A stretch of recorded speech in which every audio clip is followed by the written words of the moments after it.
In an old cemetery in the west of London, half hidden by trees, there stands a tall, imposing mausoleum. It's the tallest structure in the cemetery, and on each of its four sides is a doorway. But three of the doorways are blank. The fourth has a copper metal door in it with a keyhole. But it is said there is no key, nor is there a plan or a record of this, the Courtoy Mausoleum, being built. And there are stranger rumours. And I'd like you to travel with me through time and space to the mausoleum. On three of the sides are the blank panels I mentioned. Let's fill them in with scenes that will tell the strange story of the Brompton Time Machine. Are you ready?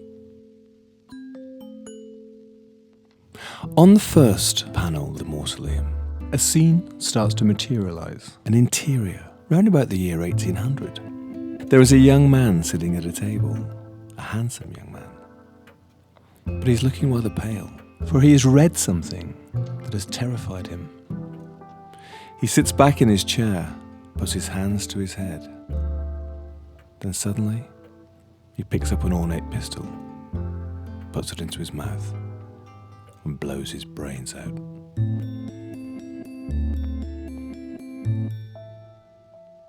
Alerted by the noise, a young, pretty maidservant rushes into the room.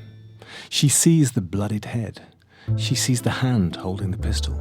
She screams and then falls to the floor, weeping bitterly.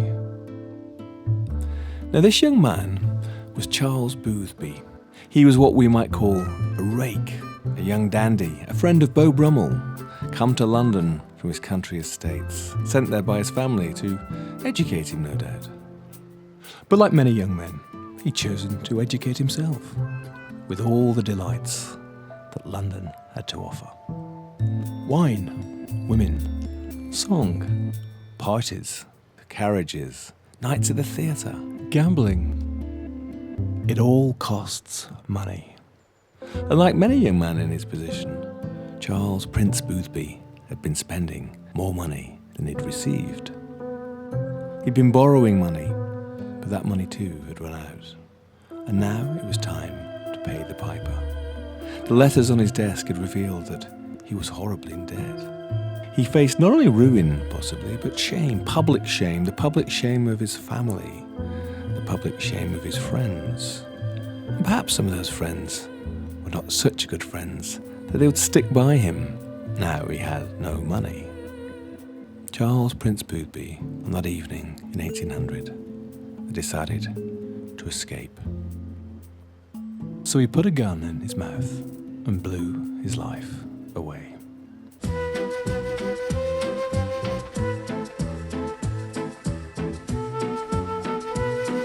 Well, that's our first scene. Let's walk round the mausoleum and look in another panel. Here, as we peer, we see the outline of an old man hurrying along a road. It's a busy street. It's Covent Garden. It's still 1800. We follow the old man down an alleyway towards a tavern called the Cooper's Arms. He enters the tavern and he takes his seat in the corner. And he looks around him with his beady eyes. He's looking for somebody in particular. He's looking for a young woman. One might mistake him for a pauper, but he was no pauper. He was a very rich man. His name was John Courtoy, but he was a periwig maker. That is, he made wigs and dressed wigs for the well-to-do. It seems that somewhere along the line, he'd also become a moneylender, lending money at a very high rate of interest to those well-to-do people who perhaps weren't so well-to-do at the moment, to tide them over. Perhaps young dandies, young rakes who'd outspent their allowance. So as he sits there in the corner of the room, he's actually one of the richest men in London. The girl who is the focus of his attention, however, is a very poor person. Her name is Hannah Peters. And the reason that she's working in the pub is that she'd previously worked for a certain Charles Prince Boothby, and after his death had needed some other form of employment. John Courtoy, in his 70s, has taken a shine to the 20-year-old Hannah Peters. In fact, he offers her a job as his housekeeper. But we know the way this story's going to go, don't we? Within a few months, Hannah was pregnant, and within a few years, she'd given birth to 3 daughters. And when John died 18 years later, now known as Hannah Courtoy, she inherited his entire fortune to become one of the richest widows in the city. Let's go round to the third side of the mausoleum. Let's look into the next panel. What do we see now? We see the seaside. But there's something going on. Out in the sea, there is a ship, and many people are looking towards it.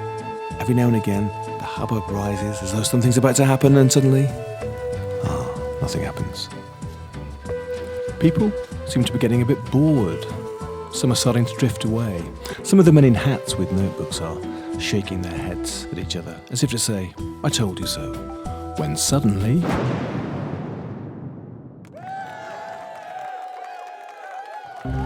the ship out at sea is on fire, and as the spectators wildly cheer, it lists to one side and begins to sink.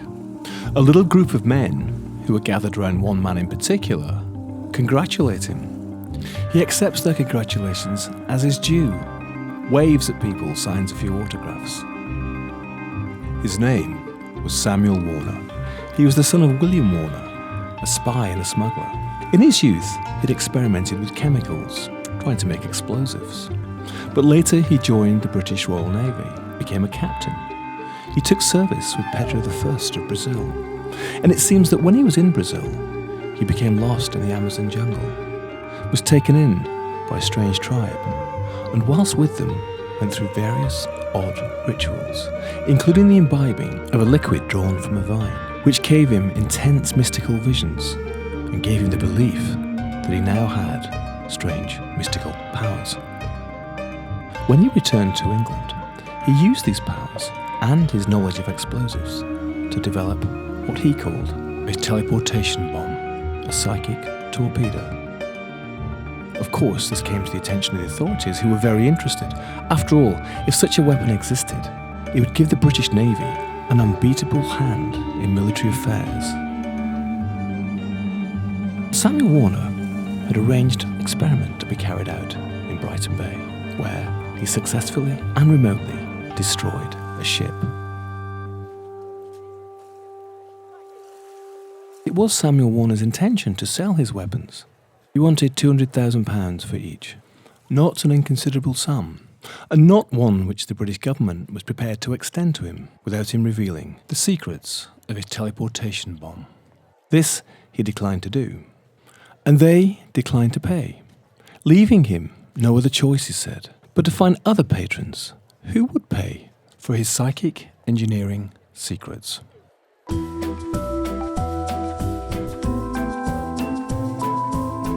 Let's walk around to the fourth side of the Courtoy Mausoleum, the side with the door. What is the scene we see appear before us now? It's another interior, the interior of a richly appointed drawing room in the middle of the 19th century. On a divan sits a beautifully dressed middle-aged woman. She's been weeping. By the window stands a well-dressed, academic-looking sort of gentleman. His name is Joseph Bonamy. He's an architectural historian, but most significantly, he's an Egyptologist. He's spent much time in Egypt, studying its ancient secrets. Some people have even said he's a tomb raider. He turns to comfort the woman who's been crying on the divan. But at that moment, a doorbell below rings, and shortly afterwards, a maid enters the room with Captain Samuel Warner.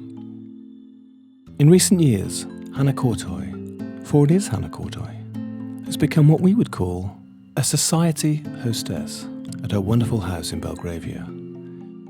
She entertains intellectuals, academics, artists.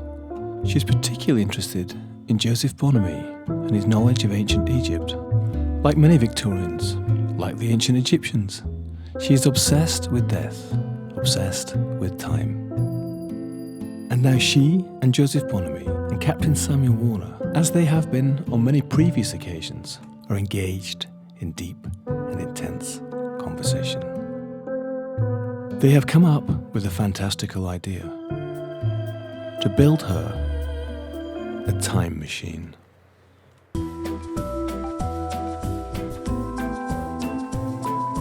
Now I know what you're thinking that's ridiculous. But is it? This, after all, was an era where science and mysticism had become blended together, and where barely a year went by without some other extraordinary discovery being made. So the question is, did Hannah believe that Joseph Bonamy and Captain Samuel Warner might be able to build her a time machine? And why would she want one? It's time to open the door and enter the mausoleum. I can think of 3 reasons. First of all, for the hell of it. You could travel into the future, into the far distant future, to find out what will become of us. You could travel back in time to ancient Egypt to find out if there was a Jesus or a Buddha, to go back to visit the dinosaurs. And a second reason, you've become one of the richest women in London. You fought your way up from poverty and abuse, and now it is all about to be taken away. For the reason that Hannah Courtoy was crying is that she'd received the news that she, in fact, was running out of time. Her medical condition meant that it was unlikely that she would survive much longer. So perhaps she hoped, via a time machine, she could escape this life, this mortal coil, escape into eternity. But there's a third reason, the reason that I find most compelling. Have you never, as Cher sang, wanted to turn back time? Is there not an incident, an event in your past that you've often wished you could undo? Or perhaps there's something that you wish you had done. Perhaps Hannah Courtoy wanted a time machine so that she could go back to an evening in 1800 when a certain Charles Prince Boothby, whom she loved, had blown his brains out because of money. Money which he owed to a sharkish, miserly, vicious old moneylender like John Courtoy, a man whose life and lust she had submitted to for the sake of money. Wouldn't Hannah want to go back to that evening to stop that beautiful young man from blowing his brains out?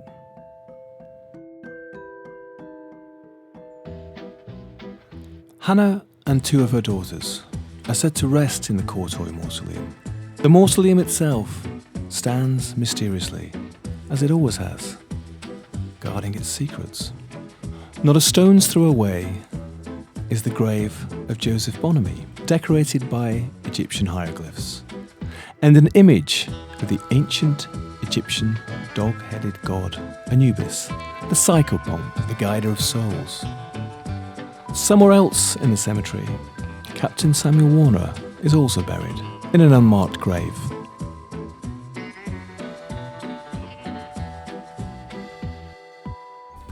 So, listener, to finish, a few questions for you.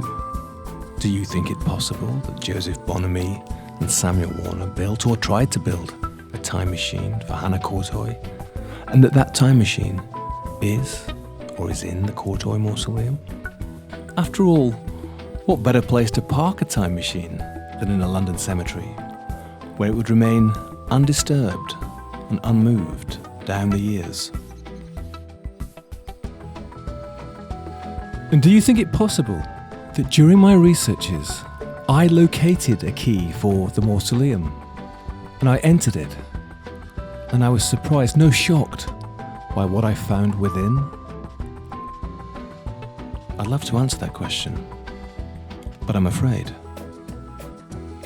I'm out of time.